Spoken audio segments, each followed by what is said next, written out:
Good evening. Today is August 10, 2020, and this is the 11th episode of New Paradigm.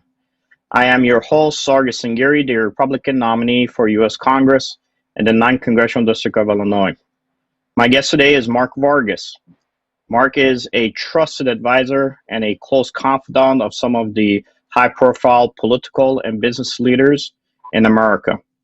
He is widely respected as a tech entrepreneur in the healthcare, and he is also a political opinion writer and strategist for media.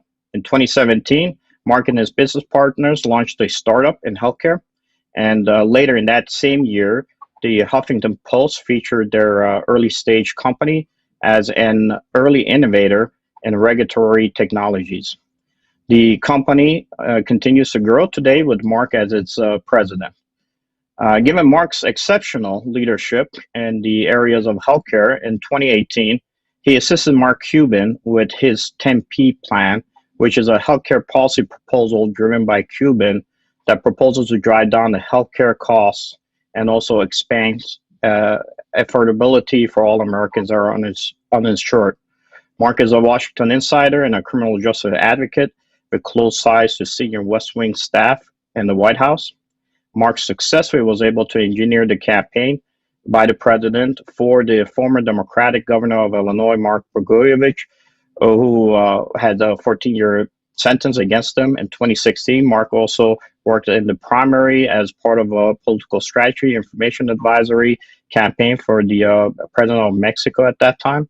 Mark serves on the board of the Associate Congress of Illinois. He is chairman of the board of Judson for the World Leaders Forum. Mark is here today for the first time as part of a two-part series discussion to look at the local issues which are affecting the Illinois GOP and especially our nation as a whole as we move towards the 2020 elections. Mark, it's a pleasure to have you here today with us on New Paradigms. Well, Sargis, thanks for having me. I really appreciate it. Mark, you have a lot of history, I know, specifically as far as Illinois politics is concerned. I know you're a very strong advocate. But first thing we have to look at is what is happening in Chicago. As you know, the lootings that took place yesterday and the shootings. Give us a little bit of your perspective. How do we go forward? How do we fix this problem? No, I mean, that's a great question. And I think for those of listening, this is a snapshot of what a Joe Biden administration is going to look like. The choice in November is going to be very clear, besides voting for you, obviously, Sargis. But for the presidency, the choice is going to be clear. It's going to be lawlessness and looting versus law and order. And President Trump represents law and order.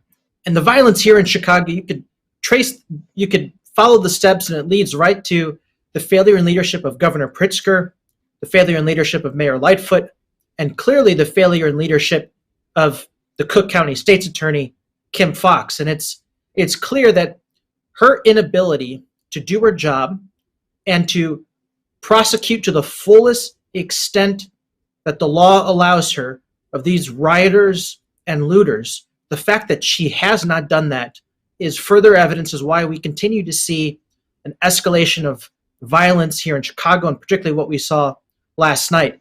They are running without consequences, and we're seeing what happens when you have a state's attorney who's funded by George Soros, who gave $2 million to her campaign, to a PAC supporting her campaign in February. And so it's very, very clear. But at a time when our community needs to come together, at a time where the mayor and the governor and the state's attorney need to stand up and say, we support our police, at a time when we're talking about defunding the police, we should be talking about defending the police.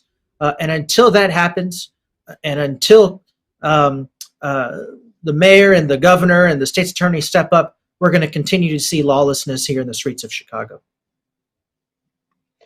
You know, you're right. I was looking this morning just as far as the articles that are out there, even the Sun-Times, and you know, Sun-Times is really not as conservative as people would like here.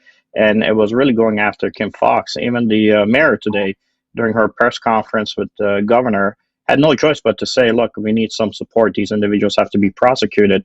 It has come to a point where almost a month ago, when I had released a letter on Memorial Day, after the shootings that took place, stating that this is going to get worse. And I don't think it's going to get better, to be honest, Mark. I think we're getting to a point, you've been overseas, I've been overseas. I saw what happened in Fallujah, to where, initially there was a pushback against the Iraqi police, their shurta, the military. Eventually it ended up to where they were actually, dragging cops, police officers, shurtas, Iraqi police behind vehicles. And you're going to see possibly in our city areas that are going to become no-go zones for the police, and you may even see targeting against the police as we get closer to the election. It's unfortunate that that might be the reality, but we have to be prepared for it, given the fact that the lawmakers are really not stepping up to do anything against it. And I do know that what's sad about it is that the top 3 police officers that we have in the Chicago Police Department are all African Americans. And I have said this multiple times, every time you loot or you destroy something, you might as well be spitting in their face. You're really putting back the civil rights movement, because you're insulting them and in their integrity and what they're trying to do, protect those vulnerable neighborhoods. No, you're absolutely right. And you and I are in a unique fraternity. We've both served downrange in Iraq. And so we have firsthand experience of what a war zone looks like. Because you were in uniform. I never wore the uniform. I was a civilian. I deployed TDY as a civilian, but we know what a war zone looks like. And unfortunately, Chicago is a war zone. It's mind-boggling, the fact that felony cases under Kim Foxx have been dropped. 29% of felony cases are dropped versus 18% from her predecessor during this same time period. The fact that she recused herself from the Jussie Smollett case, and then, surprise, surprise, the case is dropped, much to the shock of her own Democratic mayor, Rahm Emanuel, at that time, the police superintendent. It was a shocking, shocking move, and a slap in the face to President Trump and all of his supporters, and a slap in the face to the rule of law. And so, Kim Foxx operates by her own set of standards. She's attacked the president consistently, calling him a racist, opposing everything that he does. Both Pritzker and Lightfoot and Fox are all singing from the same sheet of music. And as you know, the mayor, when asked if she would welcome federal agents here in Chicago, she said 2 things that really stuck out in my mind. She said, 1, I don't need a leadership lesson from Donald Trump. And 2, my message starts with an F and ends with a U. I mean, it is shocking how immature and the lack of leadership that our elected officials, Democratic officials. But again, this is what happens when Democrats are in charge. We've had a Democratic mayor here in Chicago since 1927. But I want your viewers to be crystal clear on this. What's happening in Chicago and what continues to happen with over 440 murders since January 1st. 15 of those murders are children, but we have over 440 murders here in the city of Chicago. And it's because of the Democratic leadership and their failure to stand up and lead and address this issue. And so that's why I'm for Donald Trump, a law and order candidate. Look, you have to be for law and order. There's nothing else. Look, we know, as you said, in Iraq, if you don't have security, nobody cares. Nobody's going to come back. Even today, I've been asked multiple times when I've briefed at the National Security Council, Department of State, and they have said, how come, and in my case, certain Christians do not return to the areas that they want? I said, because there's no security. If you cannot guarantee security, you cannot guarantee peace. So if you want to go back to tranquility in our nation, we have to be able to guarantee security. And it seems that before the lootings were contained to certain neighborhoods, now you saw what happened to Magnificent Mile, and this will continue to grow and grow. And if you don't want to bring federal troops in, what's going to end up happening, that may be no option for you in the future if you do not prosecute these people. Because if the police pick them up, constantly put them in prison, they get released, pick them up, put them in prison, eventually they'll figure out maybe it's not worth it. But if that wall is gonna, if that rotating door is gonna be there, as an example, when I was running in the primary, there was an individual out there who was a Democrat who was running on the guys that we should have not even don't worry about cash bail. We should just let people out. Well, I mean, let them out for what? The crimes that they commit? It makes no sense. And if you continuously keep on emptying the prisons now because you say it's a COVID issue, look what happened. An individual who was initially convicted with $1 million bond was released and ended up killing his accuser and then committing suicide. These are not the type of people who should be on the streets. This is a criminal action. The individuals who are looting don't really care about George Floyd. That thing has become a talking point that they don't even care about. It's nothing more than a business now. You go out, you loot, you sell the stuff. The next day, you come back, you loot again, you sell the stuff the next day, and your organizations that you have, which become, in this case, BLM, become nothing more than the cash cow that becomes a cashier. That just money goes into the donation coffers and go directly to the incumbents that are sitting in the Democratic seats that have been there for years. My district for 71 plus years has been under the control of 3 Democrats. That's it. And if the incumbent I'm running against currently wins again, you're talking about 3/4 of a century that is going to be under one dictatorship party. And you can't work that way. Our nation needs the 2-party system to function, but we need to have good, capable people within those systems. Mark, I do want to kind of talk to you about what leads to all these things. And to me, it's more of a corruption that's led here. I know you really have a good insight on corruption. I wanted you to kind of break down how in the past Illinois politics used to work and how today is working, especially with the fact that on 17 July, the feds came out with the indictments against ComEd, and I know that there's talks that AT&T might be facing the same thing within their deferred prosecution agreements, which I am not a fan of, to be honest, because it lets people off the hook. Where the Speaker of the House, in this case, if you point to it, is going to be Madigan for the state, was part of this possible corruption. If you could talk a little bit more into the details for our viewers so we know how does corruption work and how does this machine stay in place in Illinois? Well, before I answer that, I just want to thank you for your leadership, Sargis, and the fact that you've been outspoken and front and center on this issue and this escalating violence in Chicago, and talking about your in defense of our police. I know we both spoke at a rally a couple of weeks ago, Support the Blue rally. And meanwhile, it's worth noting that your opponent has remained silent. And I don't think this is a time to remain silent. All of her Democratic colleagues ought to be making as much noise as possible and applying pressure on our elected officials who are in charge of our city or in charge of our state or the state's attorney. They should be making as much noise as possible so that we can secure our community, secure our businesses, and so that people can feel safe again. So I wanted to personally thank you for your leadership and coming out in front and center and being such a vocal voice at a time where we need vocal voices. But your question about what's going on here in Illinois, this just represents a much broader issue, and that is that Mike Madigan has presided over a systemic corruption for decades. And we don't have to rehash who Mike Madigan is, but what's important is that people understand Mike Madigan is the most powerful state speaker in our country for a variety of reasons. Number one, he's been speaker since 1983, with the exception of 2 years.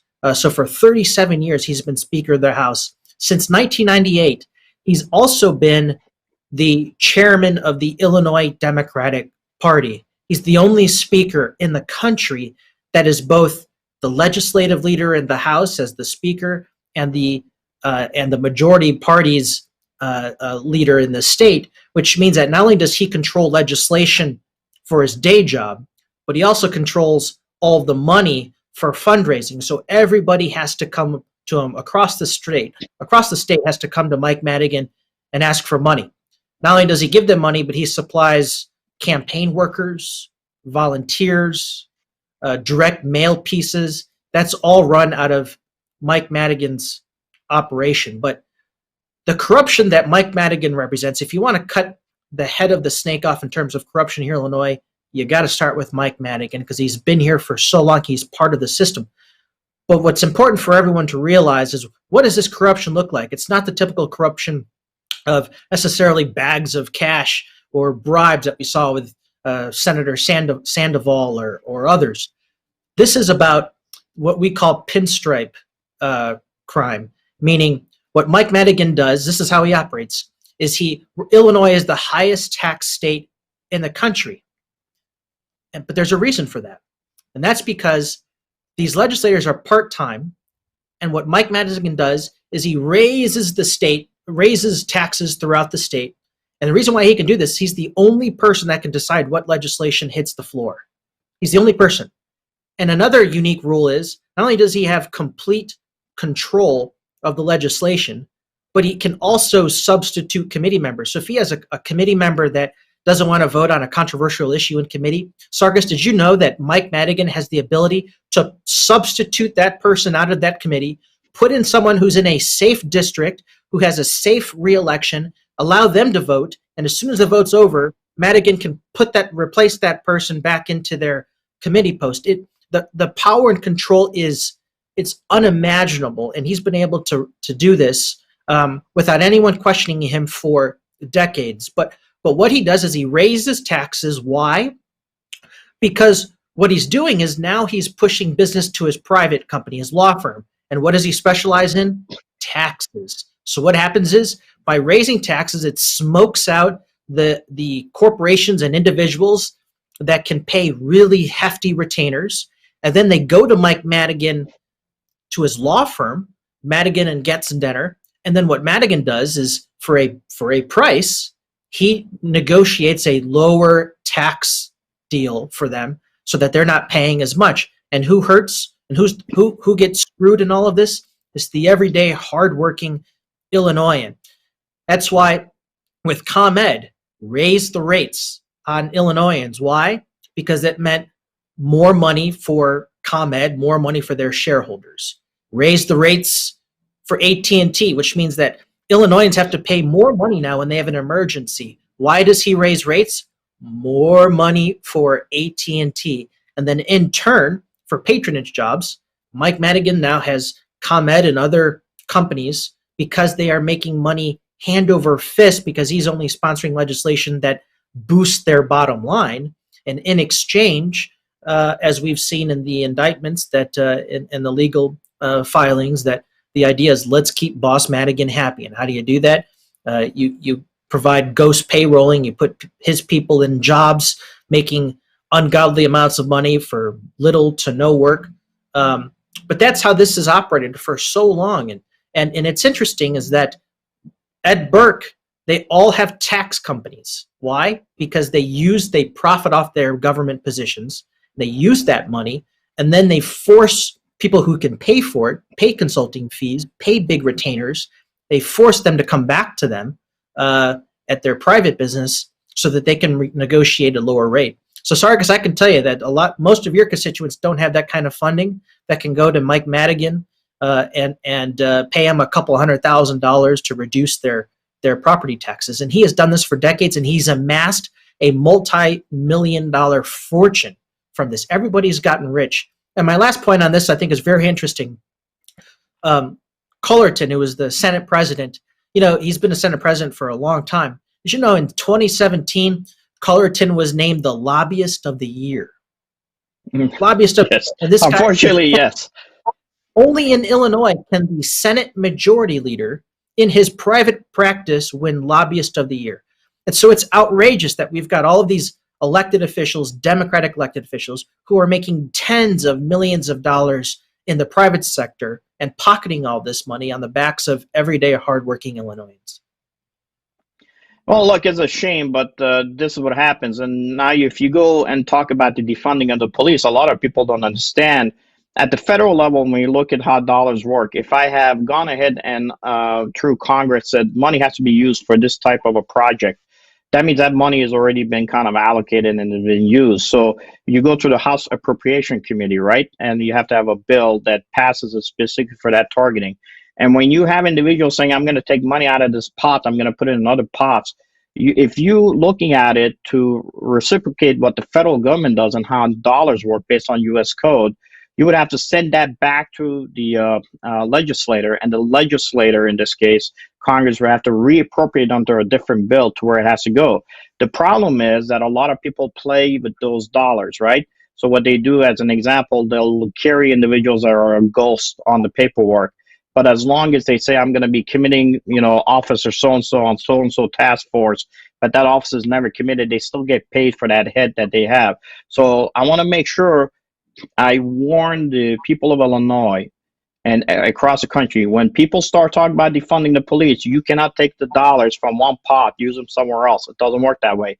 A lot of them are trying to do is they're trying to play the shell game to know how they could take a pot and put money in the areas that they want. Maybe they'll throw some dollars back and forth to people that they want to be in their echo chamber to help them out. But, this is what we run into. That's why a lot of people in Congress fight to be on the appropriation committee. That's why you have a guy like Joe Biden who could be earning $150,000 a year, $1,000 a year, but he's living in a mansion that is tens of millions of dollars. Why? Because, right. You skin my palm, I skin your palm. Unfortunately, that's what Madigan does. And that's why you have individuals like the incumbent that sits in my district and the ninth. She's not capable. If she was capable, they would have made her, she's a senior, and she's not even a senior on the committee she sits on. They have put juniors from her party there because they don't trust her. She's just there to be a placeholder for the machine to be able to move dollars and monies through the process. And because of the fact that her husband was a federally convicted felon, as Project Veritas busted him last time, or showed that how they were moving money in order to be able to establish these organizations that have the same people that are currently in Antifa, were in those organizations trying to destabilize rallies for the current president, POTUS President Trump. And if you look at the log from the White House, you've been there and you know that the man was there twice a month, just prior to the 2016 election. Now, why is it that a fairly convicted felon who is a husband of a woman who's the representative in the 9th Congressional District going to the White House twice a month? For what reason? He had no national security concept. In the old days, we used to call those people bagmen when they used to move money. Now, that money came through an Acorn organization, which was established here. And this is how this machine constantly keeps on holding on to power. Unfortunate thing is, I have said multiple times, I hope that the prosecution at the federal level finally gets rid of these DPAs, which is deferred prosecution agreements, and goes after people. Even if you lose a case or two, it's okay. I know there's a blemish on your record as a federal prosecutor, but you gotta hold them to the punch. Otherwise, Madigan knows well that he can one day break that DPA with the feds and right off and sunset, keep his money that he has. All his friends are multimillionaires, and he'll be that hero because he was able to trick the system to move dollars.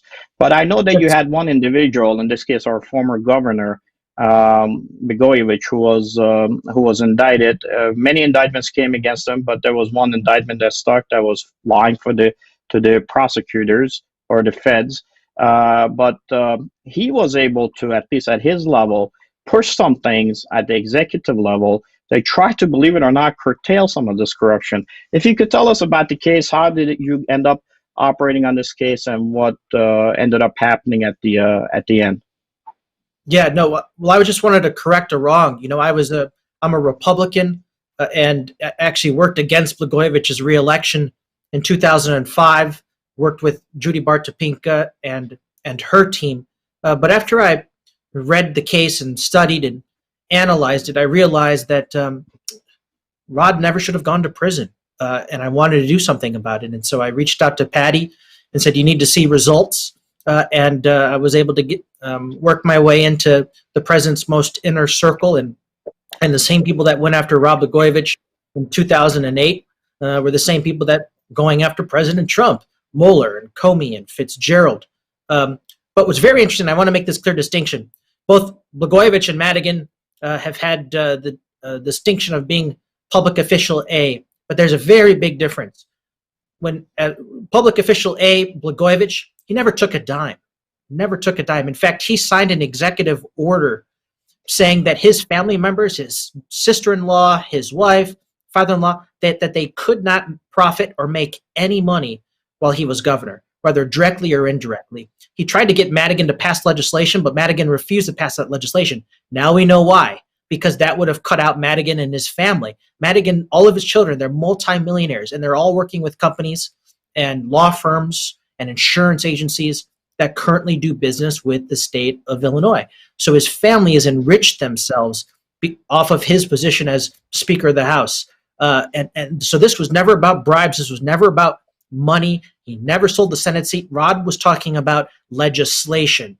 That was the deal. It was about legislation. He had healthcare legislation he wanted to pass. He had infrastructure bill he wanted to pass. And Mike Madigan controls the legislature. So he was working on a legislative deal. Madigan, on the other hand, his entire family has profited off of his position. He's become a multi-millionaire.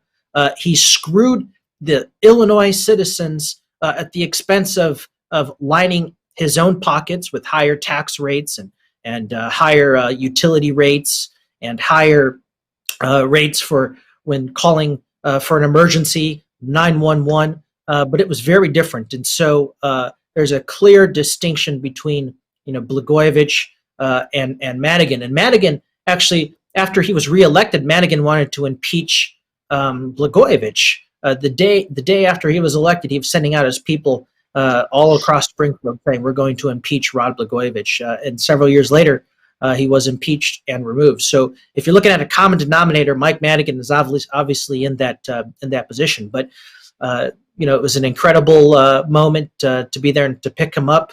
And look forward perhaps to further interviews where we can discuss this more in detail. But what's interesting is this is just systematic of the corruption, that the real corruption is with Mike Madigan in Springfield and here in Chicago. And this seems, as Republicans, Sargis, this seems like a perfect opportunity for us to pounce on the corruption of the Democratic Party in Illinois and how they've screwed everyday, hardworking Illinoisans for decades.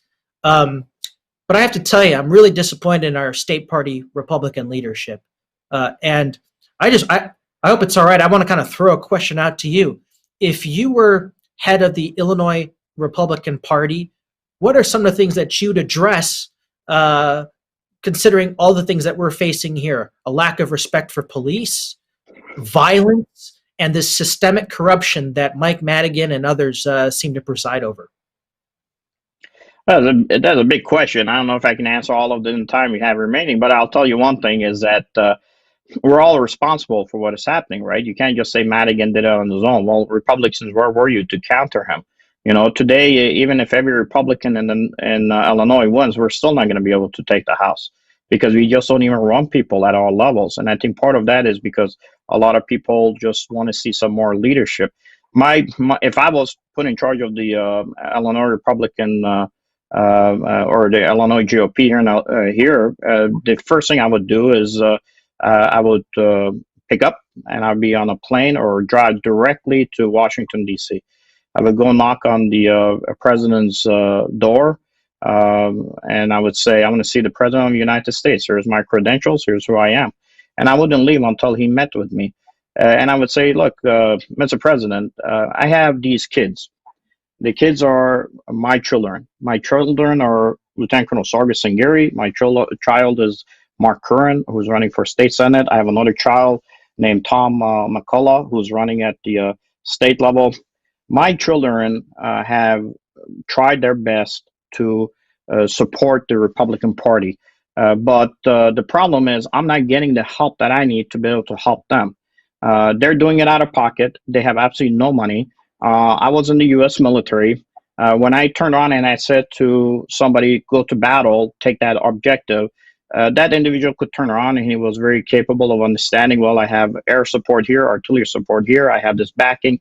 And they knew when they went to combat, if they turned around, they would see me there with them. If I wasn't in the lead, I was with them in the battle. The problem is the parents are not in the battle here. Tomorrow we may be doing a meeting that is going to be talking about what happened with the lootings. Mark Curran called me. We may do a press conference. I don't know if the Illinois leadership is going to be there.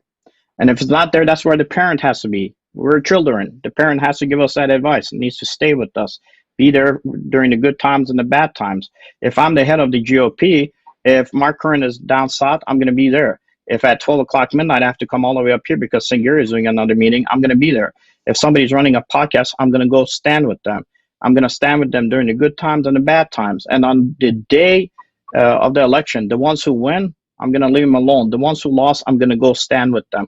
And I'm going to encourage them to do their best to stay in the fight for the next time. That's what a parent does. You got to be a parent as a leader of a GOP to your children, because these individuals don't know what they're doing. In this case, I would go and hold the national GOP responsible and say, look, at a minimum, you got to give some money to these folks to be able to run. Here's a Colonel Sangari. He's got, 4 kids. He's got a wife. And he's taking money out of pocket, trying to fight this fight for you against one of the heavily entrenched Democrats you have. And you just explained how the entire corrupt system works against the machine, and you ask them to give money to you. When was the last time you guys picked up $10 out of your pocket and gave to them? So I want you to do me a favor. Don't give the money to me as an Illinois GOP. You, Mr. President, invest it directly into their campaigns yourself, because I want them to know that the leadership cares about them directly. I want to promote you. I want you to be well known. I just want to be there when my children and my kids need my help. And that's the way I would approach it. Just like a parent would approach wanting their kids to be successful. Otherwise, they'll never achieve. They'll never try to take a step forward to be able to do what is good for our state. In this case, to be able to get this machine to finally turn over. And part of one of the problems we run into, as you know, Mark, too, and we'll talk about this next week, is that a lot of the dollars that are being used here are coming from Chicom.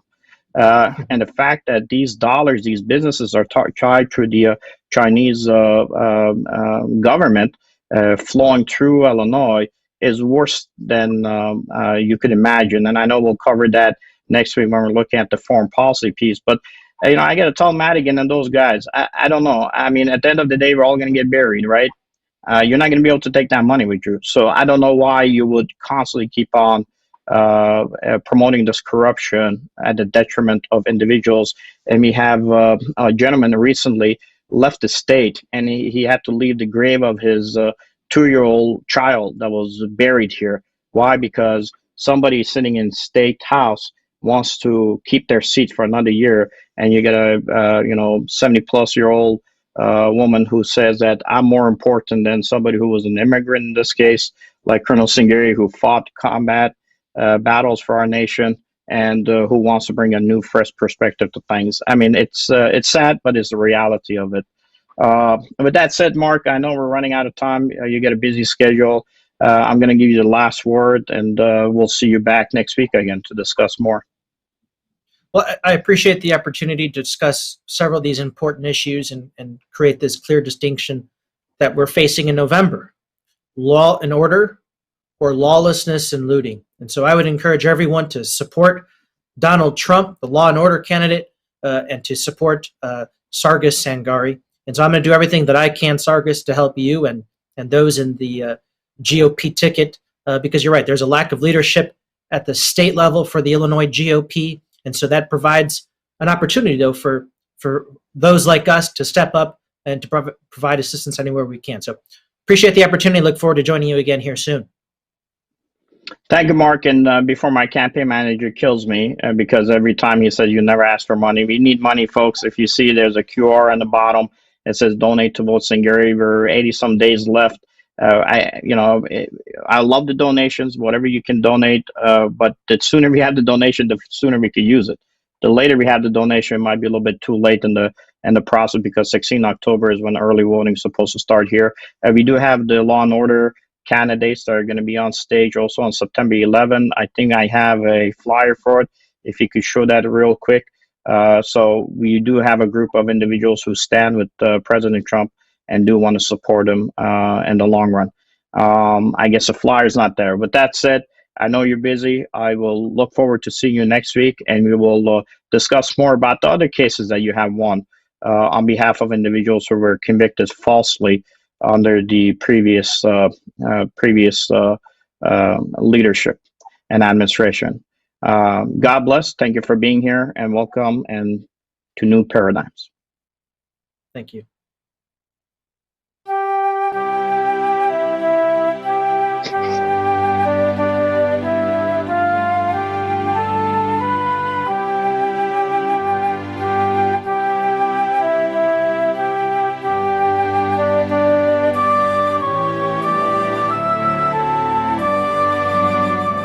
The founders of this nation did not create a land of opportunity by growing government. They did it by reducing its powers, particularly when the government of the King of England did not provide them with representation. The U in the United States originally was not capitalized, but the S in the states was, meaning that the states were like semi-sovereign nations. Governance was more local and solutions were often more interpersonal rather than political. We have moved into an age where politicians act like agents of a larger special interest rather than representatives of the people, and as a result, liberty has been compromised.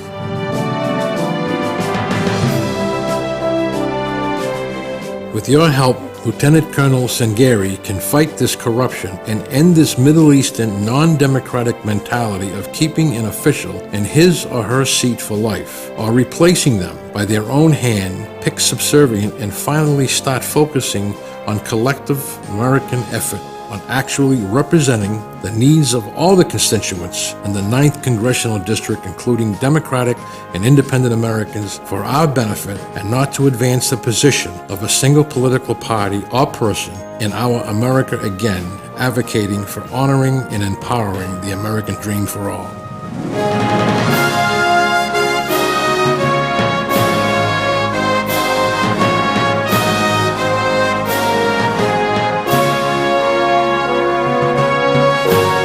Vote Sangari, honoring and empowering the American dream.